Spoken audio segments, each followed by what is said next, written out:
Hello friends, and welcome back to the channel for week 4 of the Spring of Sorrow. We have this Annihilus boss here, a very annoying fight. He's annoying in general, but especially so in this fight. So let's break down the nodes quickly. He has buffed up on him, so you need to have at least 3 buffs on you at all times, or you're going to be doing no damage.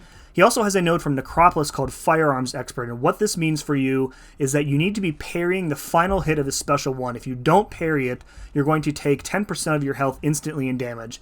And you do have increased block proficiency during his special attacks, so you're going to be taking pretty much 0 damage every time you do that, just like I did there.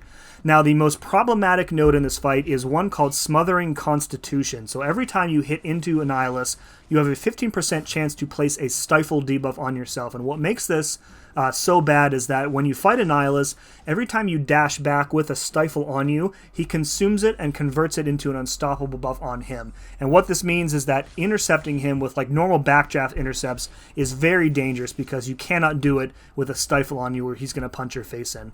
And then he also has a node called Embrace Your Fate, so you can't purify or otherwise cleanse the debuffs on you. You really need to play around it.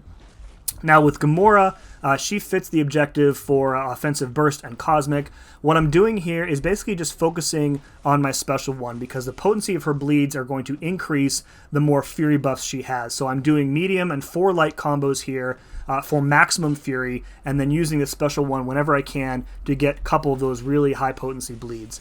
As far as the heavy is concerned, you want to try and use the heavy after your striker because your opportunities to stun him are going to be very low. I think 60% of your stuns are not going to work just from his base kit. So use the striker into a heavy, and then you can heavy cancel into the special one if you have a bar of power, and just kind of rinse and repeat here. Now when it comes to intercepting, I said a minute ago that backdrafts are not safe when you have a Stifle on you, so kind of keep one eye on your side of the screen to make sure that when you are ready to backdraft, you don't have one on you. Other than that, what you can see me doing in this fight is really just kind of focusing on blind intercepts, which is really difficult. This is what made the Onslaught fight in week 2 really problematic, and it's the same kind of difficulty level here. The good news is that Annihilus is much more aggressive in general than Onslaught is, so chances are when you dash into him needing to get one of those blind intercepts, he is going to cooperate more often than not. So just keep one eye again on your side of the screen, backdraft when you can, hit him with those big special ones, and your bleeds are going to do a lot of work in this fight.